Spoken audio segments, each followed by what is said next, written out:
the news. And now the news. This week, the Academy of Television Arts and Sciences announced the nominees for the 73rd Emmy Awards. And now, while I think all of these award shows are ridiculous, commenting on them generates a huge number of YouTube views, not to mention a ton of channel watch time. So I, thinking of you and me, assembled a veritable who's who of folks working at my subscription tier level of the YouTube Film and Television Beat to join me in discussing the nominations and, of course, the nominees themselves. First, I am going to welcome my co-host from Jim and Rob Overanalyze Movies, a wonderful man, currently on the left coast of Canada. Let's see if that oozes into that left-wing location oozes into his comments. Mr. Jim Cheboyko. How you doing, Jim? Apparently good. Really good. Just crunching the numbers using my hilarious oversized prop calculator. Anyway, I don't know if that's big enough, Jim. All done. All right. So there's some guns. Okay. I'm thinking of incorporating here, but yeah, it's not my study. It's all right. How's it I was going? going to say it doesn't really fit the whole left-wing take of the province you're in now, but you know what? I'm good. Yeah, I'm good. no. What I'm going to bring on our next guest. We've got a big show. Sounds good. Second of all, let us welcome our good friend. You've met him. You've seen him before. He's always been a great friend of the channel. Great friend of Jim and Rob Overanalyze Movies. It's Brian, Dragon Movie Guy. How you doing, sir? Great. How you guys doing? I'm good. Jim's got guns. Great. Yeah. Jim's got guns, and he's on the Pacific Coast or close to it. Yeah. How far are you, Jim? Yes. Well, yeah. Right. It's I can see it outside the front door there. Well, That's awesome. Burrard Inlet is sort of I can walk to it in about 10 minutes. Yeah, you can see it from the front. If you go out the door, you can see it in the setting thing. It's quite a spot, and it's beautiful. All right, it's can you see all of the can you see all of the people? But it's immediately thick. Very cool. Alrighty. Sorry, last I but didn't catch that. certainly not least, let us bring on another great friend of the channel, Mr. Cody Brockup from the Brockup side. How you doing? I'm doing good. How about you guys? Great. Sounds you got the air conditioner cranked, sir. Yeah, it's well over triple digits over here, so you kind of have to. We live in the desert. It is what you know. We're all going through a heat wave. It's going to be 35 in Winnipeg tomorrow, 35 Celsius. So, anyone know, Jim? Do you know offhand what that is? Close to 100, in the 90s. 95. Yeah, 95 according to Google. So, well, there we go. It's hot. It's hot all around. Hot. Judging from the eggshell paint job, it looks like the three of us are just in different corners of the same room. Is that what you guys really have done? You're not supposed to tell him that. All right, guys, let's get into it. You know what, Cody? You showed up last, so I'm going to ask you first. Did you actually watch the nomination presentation? And that could be in replay or live.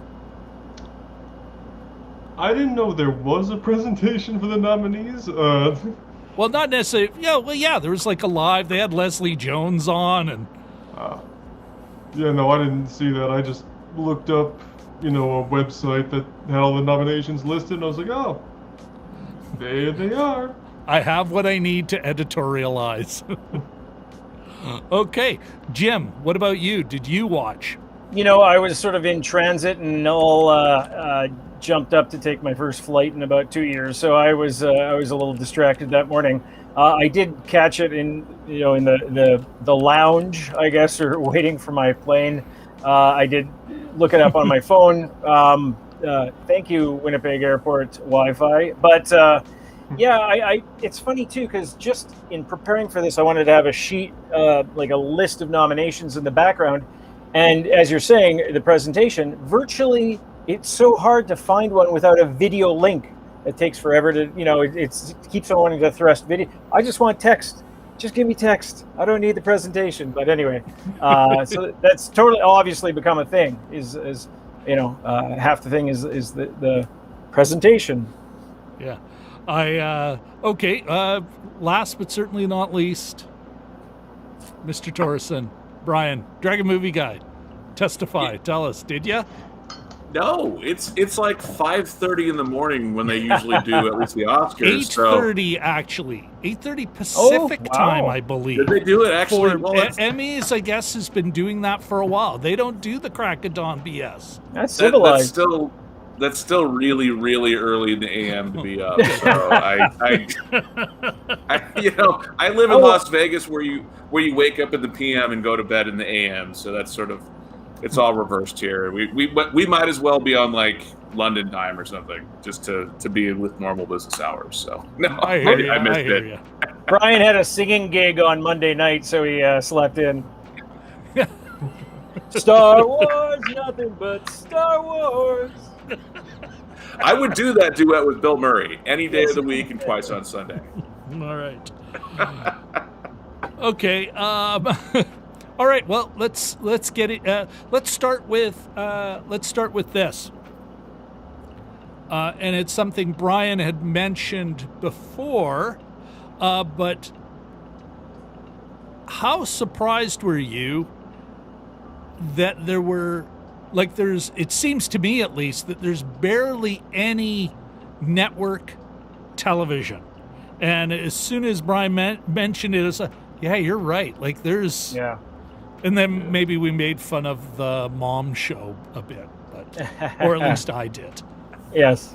Well, it always seems like there's, we're talking about entertainment, so we're talking about Hollywood. And Hollywood always has a certain hierarchy and sort of a thumbing their nose at what they perceive as below them sort of a thing. So there's always that thing with any award show or any nominations or any sort of status, it's A-listers, B-listers, etc.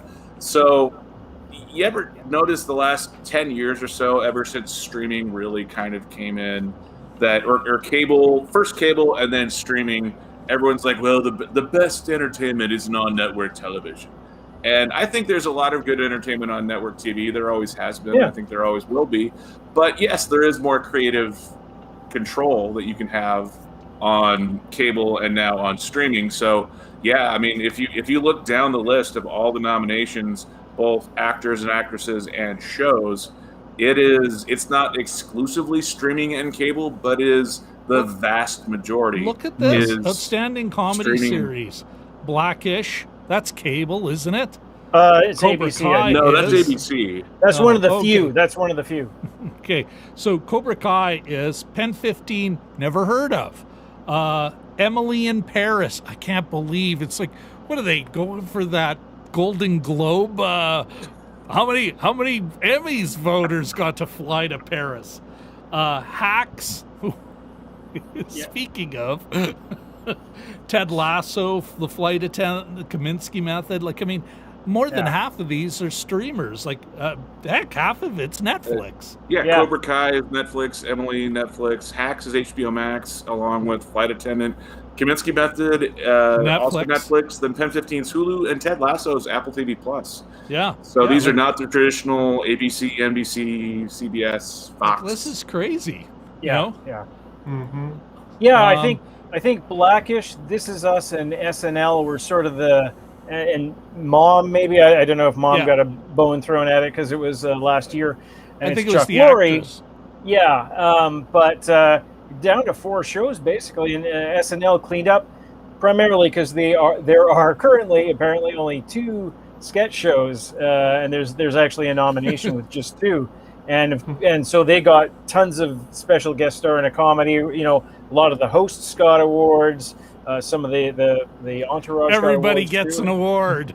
You know, and it's funny because they're always, and as somebody who's been watching SNL all his life, and who's actually seen a show in the theater, and so I'm a big fan.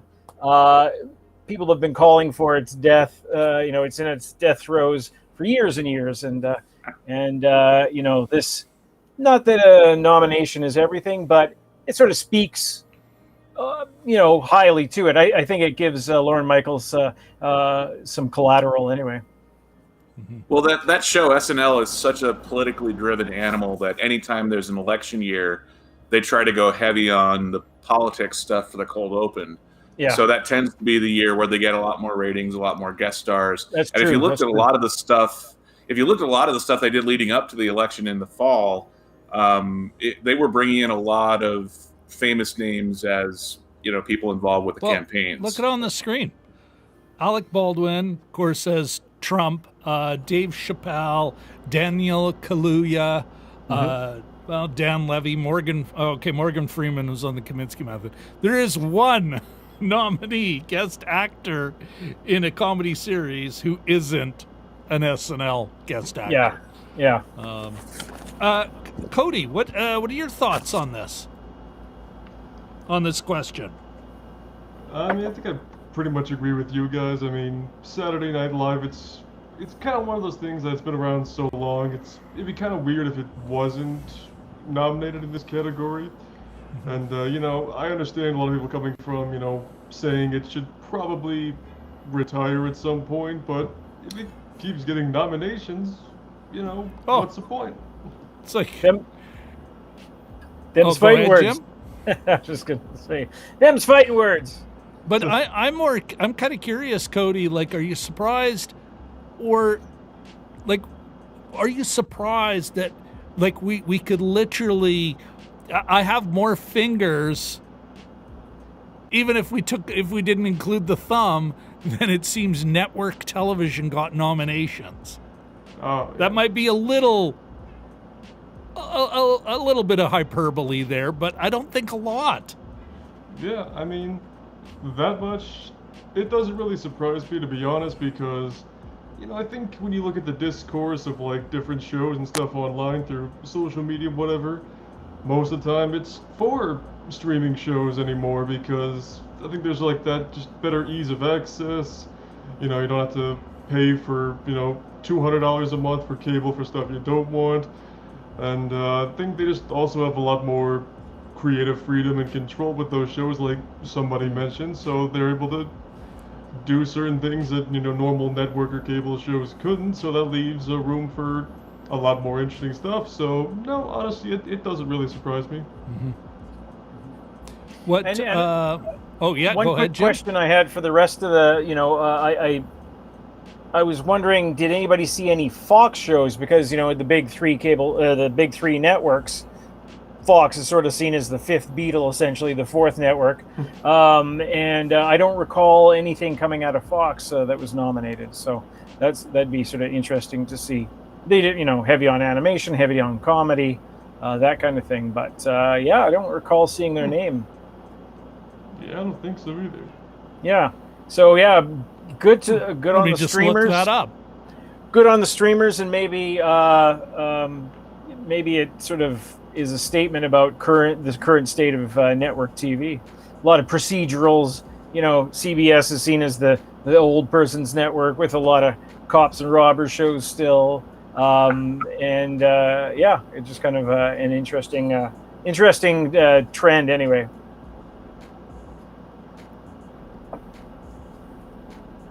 Yeah, I'm not seeing any Fox. No. Just as I scroll down. There's Yeah, a lot of lists. Oh, there's tons. There's a ton of lists and a ton of commentary from Fox.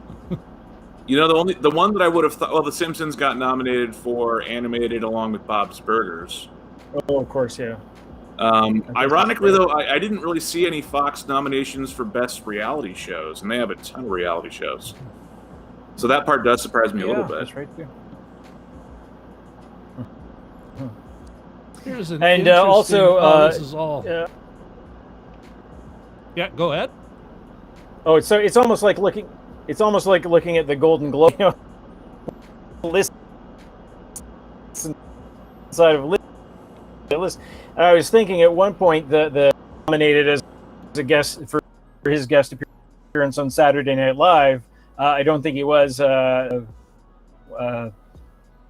Rene Jean Page, or I can't remember his name, but a job on SNL. He was the big hunky breakout star of Bridgerton, who evidently won't be back for this. But that, there's all sorts of little echoes within the nomination.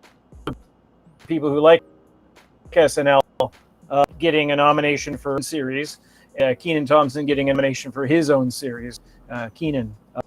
80 Bryanson Shrill, of course.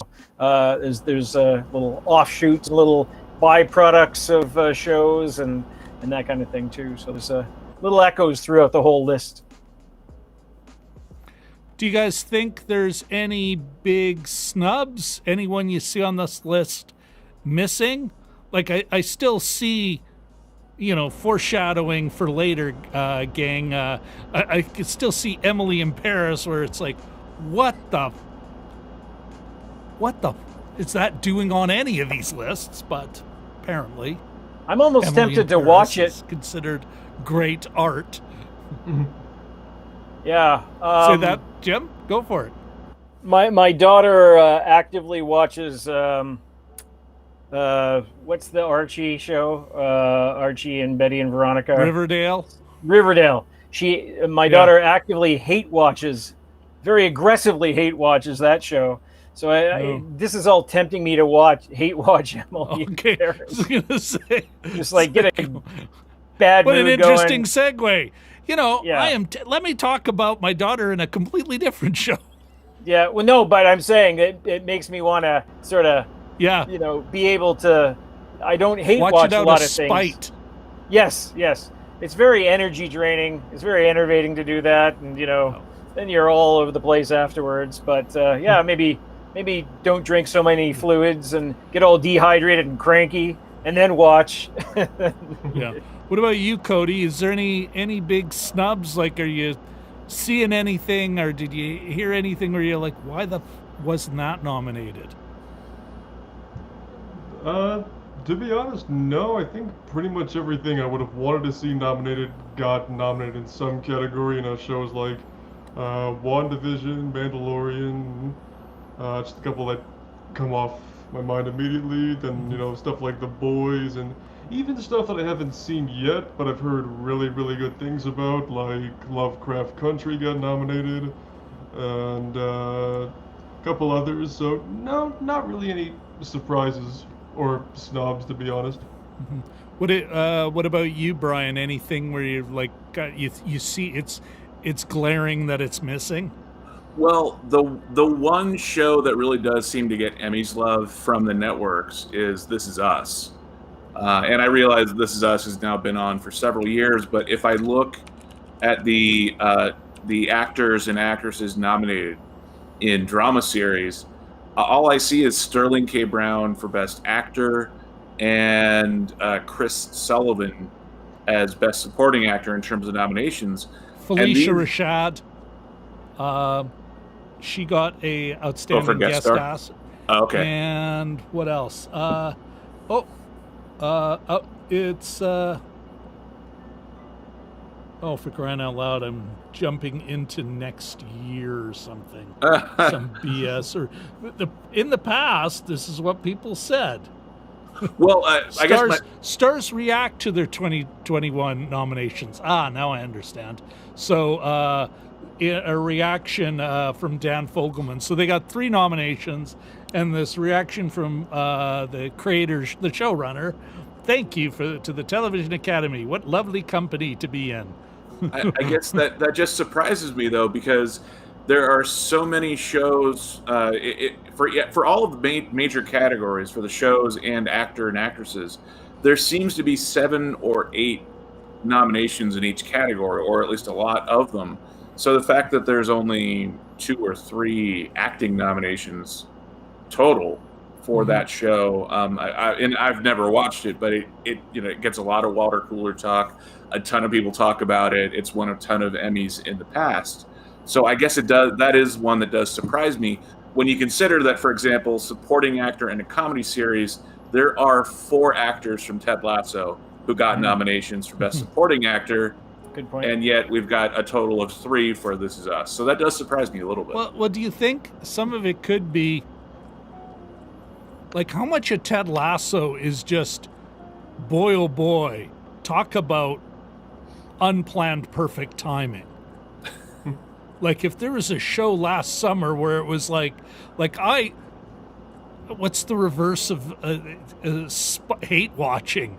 Like I wallowed, I bathed myself in its sweetness, you know. Like it was just like it was really just a relief to watch something that was just, wow, human beings being nice to each other. Or when they're not, then they become adults and they deal with it like adults.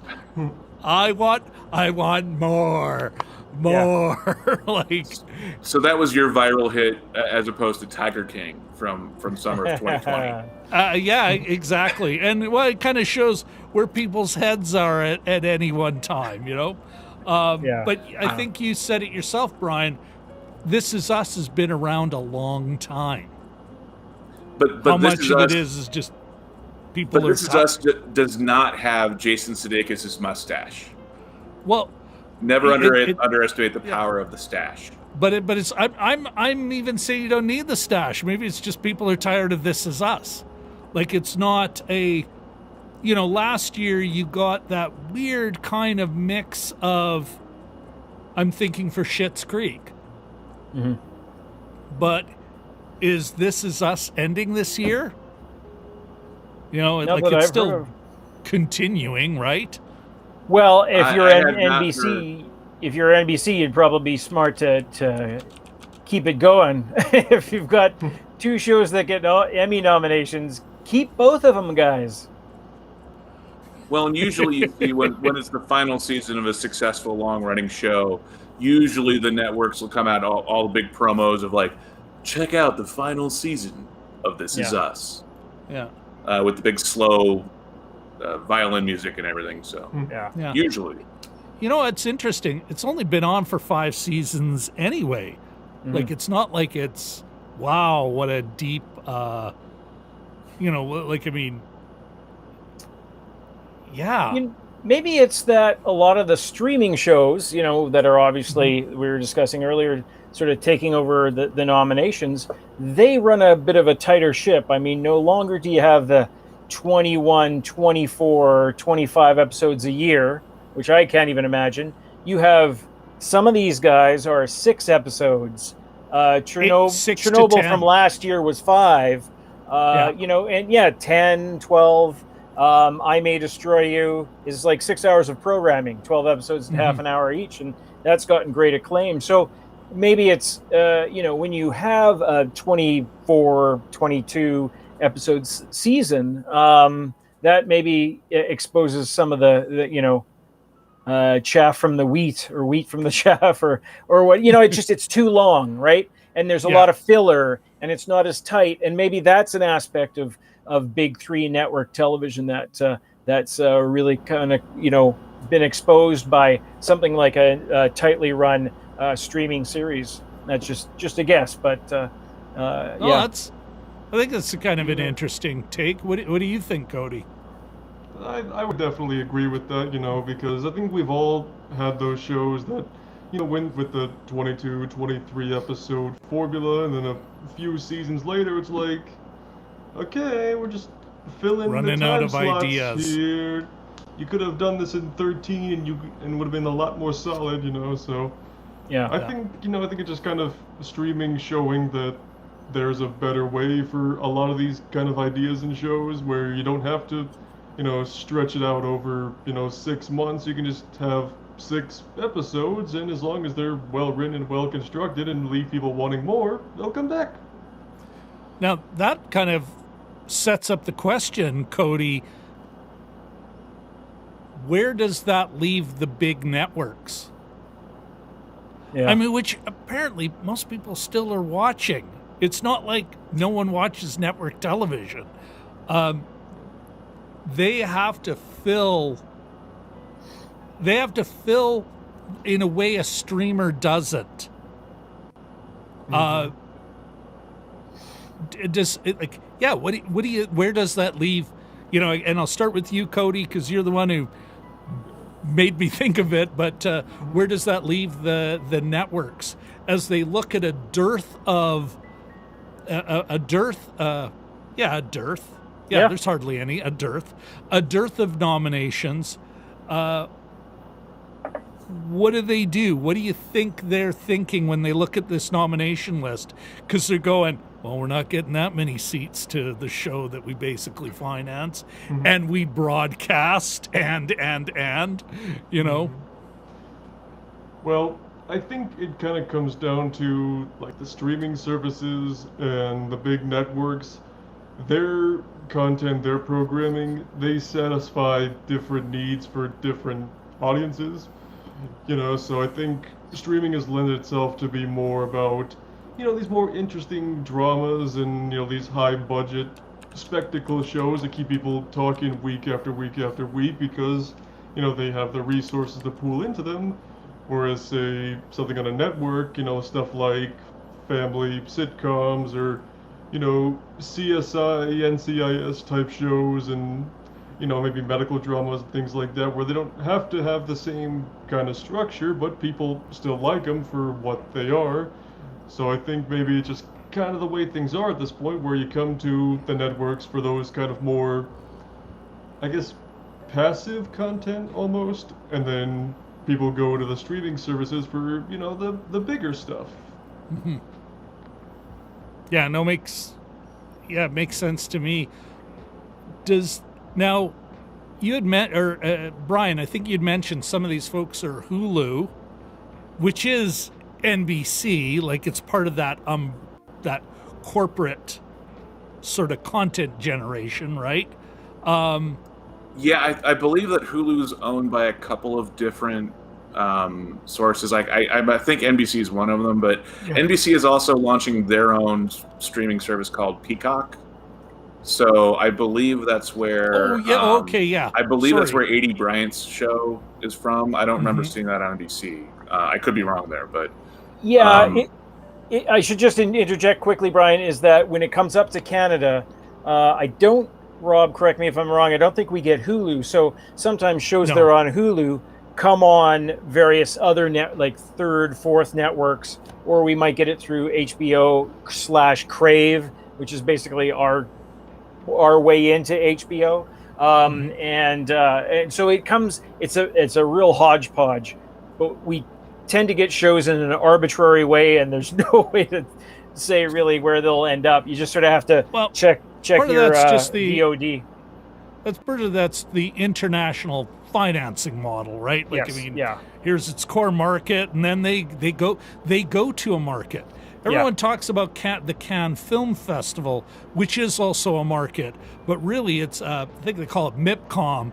It's the television market that's really the big behind the scenes. It's like the CIA and then the NSA. Same thing. And they go to these markets and they go, all right, how are we building the rest of our financing model? And CTV says, well, we'll pay for this in our territory. And all of a sudden, I think it's difficult for us as Canadians, and for those Canadian watchers, it gets confusing. But part of it is because we're so close to the American market, and film in theaters, we're part of what the Americans call the domestic market. Listen, I do want to. We've got a couple of folks in the chat who are chiming in on this. First of all, the hardest working man on the YouTube film and television beat, Mr. Sean Jackson from Lost in the Reel. I'm not saying that you guys are lazy. I'm just saying you're lazy. Anyway, he says Lost in the Reel, Disney might own it, and Berja Rokar is chiming in saying the exact same thing. He figures Disney actually owns Hulu. But that may have been like part of like a spin-off at some time, right? Well, I remember because when Hulu first started, it was owned equally by 3 or 4 different networks. But then when Disney bought Fox, and thus bringing all of Marvel all together again, they also got Fox's share of Hulu in that deal, the $73 billion something or other. So yeah, I think that's right in terms of at least the controlling interest, I think. Gotcha. Wow. Well, and then you get the weird, like when we were talking about just a few weeks ago, the universe, Amblin Entertainment or Amblin Partners doing a deal with Netflix, but then you dig a little deeper and it's Universal's still an investor in Amblin Partners.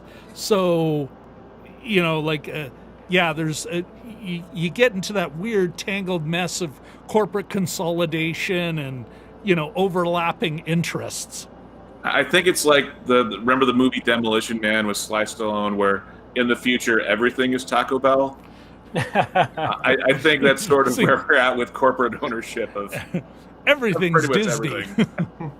Well, on 30 Rock, NBC is owned by Scheinhart Wig Company. So that's at one point. And then there's that subsidiary, Winnipeg Iron Works. Yes, yeah. As they went through the corporate chain. Winnipeg mentioned for the Americans watching us, my wife and I, when we're watching a TV show and they mention Winnipeg, which is often like you hear either one of us shout, "Yay!" Whether Elementary had a couple of references and she was sort of binging that, but yeah. It's like every small town when it's mentioned. It's like, yay! We're relevant. We're on the map. Gone Girl, yay! Okay. First of all, yes. Just welcome both Sean and Berja to the chat. Thanks for popping in, gents. Give you a quick wave. And Cody going, yo. I'm thirsty. Cody drinks to that. Okay, we've talked about snubs, which almost kind of leads to the question: you have so many possible ways of getting nominated, because we're not even talking about the technical awards and the other awards they do. Mm-hmm. This is all strictly, the famous people in the shows, etc. It's almost impossible, but is there anyone in there? I've already given you my vote. Is there anyone in there that you, and I'll start with you, Jim, that you go, how could that be nominated? Yeah, I mean, there's a couple that were unspectacular. As much as like John Lithgow, he was nominated for Perry Mason. And he just had sort of a standard role, nothing too impressive. And I don't want to spoil anything, but he wasn't in the show for too long. Emily in Paris, I think Sean is mentioning just now as well. Yeah, that's sort of puzzler. That's a poser, as they say on Monty Python. How many people did they fly to Paris? Yeah. Sorry, continue, Jim. That's probably going to be a midwinter hate watch for me. But there's a lot that were just sort of out there that they're just sort of very plain to me that I didn't find. There's just so much though. There's like the Golden Globes. There's so many nominations. It's ridiculous. Brian, what about yours? Any one of those that you're like just shocked and appalled at? See, right now, I've got the vision in my head of Jim hate watching, just like.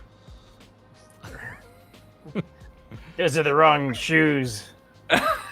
Like, how could they nominate that? No, it's interesting looking and seeing. So the Crown and The Mandalorian had 24 nominations each. WandaVision had 23, and Handmaid's Tale had 21 nominations. So you're getting 4 shows that are getting over 20 nominations. I have not seen any of those 4 yet. It's going to but be everyone talks about uncomfortable. it. They all seem to love it. It's going to be uncomfortable on set the next season when you're the one who was nominated but didn't win. Especially Or on Ted worse, Lasso. wasn't even nominated. Everyone was nominated. Yeah. Well, I wasn't. Well, almost everyone was nominated. Yeah, the guy at Craft Services got nominated for Best Supporting Actor. So You're getting killed off in the first episode of the next season. Correct me if Don Cheadle, I was nominated for Falcon and the Winter Soldier, correct? I don't actually, and because I've watched a ton of stuff Barely since in then. it. Yeah, is that one of those Judi Dench 15-minute things, or 3 scenes and you call it a day and then you get nominated? But like, I actually don't remember him being in it, and that's no. I think he's great, but that's no disrespect to him. I didn't recall it. Yeah. yeah, he was nominated for guest actor in a drama series. Yeah, and Upside Down is just saying he was in 2 minutes. So passing through. getting a Truly, drink blink and you'll miss it. grab your some big food $1 while you're million here. check. Thanks, Yeah. everybody. This is buying a boat.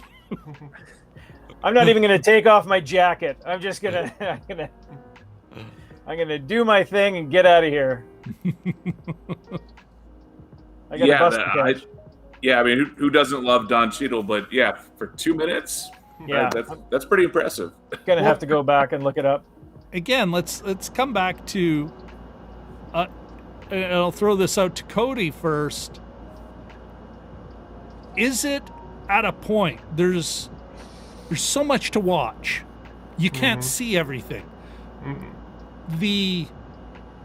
There'll be some that kind of break through, and even though you don't watch it, and Brian and I were chatting before the show started, I was familiar with what was going on in the Game of Thrones pretty much every season, although I never watched it. It just you couldn't help but be aware of what was going on in that show. But except for those, you can't watch everything. At what point do these, like a show like this, what does it do to stay relevant? Nobody watched the at least the nominations, although not that was a big thing before. But how can you get that excited about an award show when they're going to be awarding stuff to people you're like kind of, oh, well, I'm vaguely familiar that person's famous, but what do you think? I guess maybe they're just banking on the different fans of those shows coming in to hopefully see their favorite show win all the, little statues and stuff. So, because a lot of these shows have like 20 plus nominations, so of course they would bring a big crowd. So they're probably just kind of banking on that whole thing, like, how many people are going to watch or, at least be interested because, they hope WandaVision wins a bunch of stuff, or, some of these other shows like you mentioned, Ted Lasso got a bunch of them too. So I think it's just kind of like 20. Wow. Yeah, so I think it might just almost be like a football game almost. Everyone's got their team they're rooting for, and they'll tune in to find out and see what happens. There you go. I think part of it also might be as well that, we're getting these nominations in July and the show's not till September. So I think it's sort of like what we see with the Oscar nominations where, as much as the four of us all watch movies and TV, we can't catch everything. So to a certain extent, when those nominations come out, if we haven't seen some of the films or now TV shows that are getting all these nominations, this is the opportunity for people that when they watch the Emmys or watch the Oscars, they have several months to go back and rewatch and find out what everyone's talking about. I think that's sort of part of the intention with having it several months before the actual award show. Oh, that's a good point. I was just thinking as we were talking here is that it's back in the day when if you didn't watch a show, if you weren't already a fan and you weren't watching as the year progressed, say NYPD Blue or whatever, if you were just watching it week by week by week, and unless you taped it on your VHS, you couldn't go back and watch it. But these days, everything's so available on streaming. Like it, if as long as your membership keeps up or whatever, you can go back and watch. That seems to me to build in inclusivity where you can say you weren't a fan before. You're not like, oh, well, I didn't watch it during the winter, I can't watch it now. But you can actually go back and check it out. And these are 12 episodes, so a lot of them are 6 hours of programming or less. And it's easier to be a fan of a series these days with the way that this shows are delivered. I think that's a killer point, Jim. Like, and I think it's Sean. His answer to the early questions: keep interest, just keep nominating Marvel and Star Wars shows. Yeah, that'll work. He's more correct than I think he initially intended by just being an awesome smartass. I caught up. So I watched the first Loki episode. I lost interest halfway through the second episode because I was, this is taking a bad turn. But you hear enough about it. I caught up Tuesday all in one go because I could, so that I could watch the final episode. And I do think what Disney does there, letting it out week by week, is the right way to do it. But the fact that I could catch up, that I wasn't permanently out and had to wait until those reruns, and who the hell cares then? You've got something there, Jim. And Sean does, because it is. I think we all work hard to kind of have a wider view of what film and television can be and what you can watch. But numbers don't lie. Most people are watching that stuff. Like it is, and Friends reruns apparently, because they're still worth billions of dollars, for fuck's sakes. And Pardon The my Office. poor language. and The Office, yeah. Sean also adds Ted Lasso's second season starts next week, so the excitement will be high, and it will ride a wave to victory. Yeah. It comes out on the 23rd. Yeah. So basically a week and a half after all the nominations come out. If it sticks that landing, right? Like its second season's got a lot of pressure on it. Yeah. Okay, guys, we're just about to wrap up the formal part of the show. I did want to, though, kind of do a quick round table on what you expect for how you think this will play out. Your general take on the Emmys in general. Gee, I said general twice there. Your general take on the Emmys, how you think it is going to play out in September, and what the future is for these award shows. After that, I'll roll credits. We've got people in the chat, and it'd be nice to hang with them. If they're still there and you guys are still interested, we'll do a bit of an after party green room after the credits roll. I can cut it later to size. But first, let's kind of round table this. Jim, why don't you go first? Sure. Bowen Yang getting the first Chinese acting nomination for a Chinese American actor. That's a pretty big deal, being a cast member of SNL. So there's a lot of victories in there. I was going to say, just quickly, good luck to whoever is judging the limited or anthology series. You have I May Destroy You, Mayor of Easttown, The Queen's Gambit, The Underground Railroad, and WandaVision. So that's real apples and oranges kind of selection, man. But there's go Ted Lasso. I'll keep it short. All right, Brian. My category to watch that I think will be interesting will be William H. Macy in Shameless and Jason Sudeikis in Ted Lasso as lead actor in a comedy series, because Shameless is obviously a long-running show, came to an end this year, sort of came to an end with a little bit of a whimper after Emmy Rossum left the show a season or two ago. The show just wasn't the same without it. So usually they tend to like to give out the category awards to actors if it's they're retiring or if a show's coming to an end. So Ted Lasso on the rise, William H. Macy ending Shameless. So I think it'll be interesting to see those two going head to head in the lead actor category for comedy series. Any notes on where you see the Emmys and stuff like this continuing to go? Oh yeah, I think it'll always continue to go as long as there's a network interested in putting it on their air. And honestly, I think this is the kind of show that they could easily stream on one of the streaming networks or just on YouTube, because even if more people aren't watching it all at once on a network, I think you could increase interaction if you were streaming it online and had someone in a studio sort of like doing the public interaction part. So I think there's always ways to update and move forward with award shows and not just having red carpet coverage and who's wearing what dress and that sort of thing. So, what about you, Cody?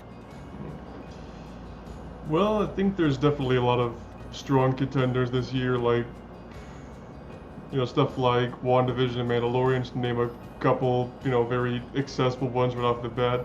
I'm going to be very interested to see how WandaVision fares, because it got a lot of nominations, including Elizabeth Olsen and Paul Bettany for leads in limited series.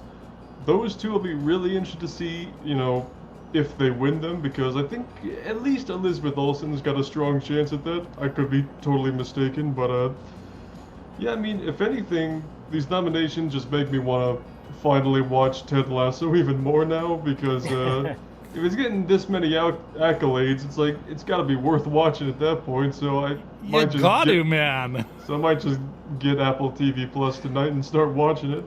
Stick a crowbar in the wall at $5. Yeah. $5 US. Yeah. Okay, $6 for Jim and I. Okay, practically free. It's practically free if, like, by free means giving them money. Yeah, it's only that many. And also, don't be mistaken thinking it's just a Sudeikis series. The supporting cast is amazing. So super solid. Yeah. And yeah, his co-star is also his co-creator. Mm-hmm. And all riffing from some ESPN gag of all things. Yeah. Anyway, okay. Myself, I'm kind of with Sean on the, just give it all to Ted Lasso. That said, as long as Emily in Paris and some of these other, what the are they doing there? I think it'll all be pretty good. Anyone who gets, the vast majority of people getting them, you're not going to go, well, how did they rate? In part because there's just so many to give out. I want to come back. I do think these things are ridiculous. They're marketing efforts. That said, it's something you said, Brian. These are the other half of how network television could survive, actually. Sports and awards. Any kind of competition where you don't know the outcome, that is like, well, you got to watch it. You can't, it's not something to watch it later. It's like, well, where's the drama? There's no drama. So if they can enhance the drama, the idea that there's stakes in that. I kind of like what Cody was talking about, that get your tribe together, get your team together to, push for your, I think that could be the future of broadcast, like, the legacy networks, Anyway, folks, I want to say, first of all, thank all three of you very much. I know it's thanks for joining us. Cody, you're here. Let me make sure I got all your, get all the social media stuff out. Okay, Cody on Twitter at Cody Brockup. His channel is The Brockup Side. I'll make sure I put that in a pinned comment below. Great coverage, a lot of crazy unboxings. And let's see the hands. He still. Oh wait, I want to see the all fingers. There we go. All right, he still hasn't lost a finger with that bloody machete he does his openings with. Not yet, no. Brian, Dragon Movie Guy on on Instagram and on Twitter, but you're more active on Instagram. I still haven't seen your reaction to Deadpool's reaction, but that is what I'll be watching next, because I just think that's awesome. But anything else you want to, what we should be looking forward to from you? So I'm in the middle of an edit as we speak, actually. I'm doing a video on where you can watch Scarlett Johansson performances, depending on which is your favorite performance of hers as Black Widow. So if your favorite Scarlett Johansson performance of Black Widow is Avengers Endgame, I have a corresponding movie of hers that fits well with that I think performance. that's genius. Oh my And gosh! Wow. where you can watch that on streaming. So It's like a little indexed star guide. That's Hey. very cool. a curated ScarJo list. Yeah. Jim, thank you very much for joining my new little experiment here, Rob's bet. Hot Mic. Of course, Jim is my co-host, co-founder, really, of Jim and Rob Overanalyze Movies. You can find him at J Chiboyko, that's CHLIBOYKO, at Twitter. But thanks for being willing to help out with this new experiment. I'm going to be doing this every Thursday night at 8 p.m. Central Daylight Time. Just an hour and 5 minutes, apparently, of riffs and reviews, news, views, and reviews from Rob's Hot Mic. Jim, anything else you want to Sure. you want to add to this before Thursday we night, cut to credits and move to the green room after party? Yeah, it's a big up years to NBC's must-watch TV Thursday night, so that's good for you. Also, perhaps a commentary on the state of network TV. No, I'm sorry, I was just working out that last gag, but yeah, well, will you catch I me on love that Sunday? last gig. Thank you. Catch me on Sunday as we talk about a fine Indian movie, Bahubali. But yeah, that's the next thing. With our collaborator Shashank Vachari, You bet. which is why we'll be doing it at 9:30 Central Daylight Time in the morning, kind of a brunch thing, so that Shashank, who's 10 and a half hours ahead of us, is not doing it at the crack of dawn. Anyway, that update will be coming out shortly. All right, guys, again, I'm going to, what I'm going to do is I'm going to crank up the credits now. Thank you all very much. Want to also mention Sean from Lost in the Reel, Burja Hey, Sean. Rokar. Thanks for popping Hey, in. Burja. Also, the Upside Dan. Thank Yes. you. Thank all of you for dropping in and joining in the conversation. And we will meet you three after the credits. We will stay online and we'll meet you in a little green room after party action. All right. Good luck in the draft, Dan. Sorry, a Buffalo Sabres joke, but All righty. Okay. And now we'll roll the credits.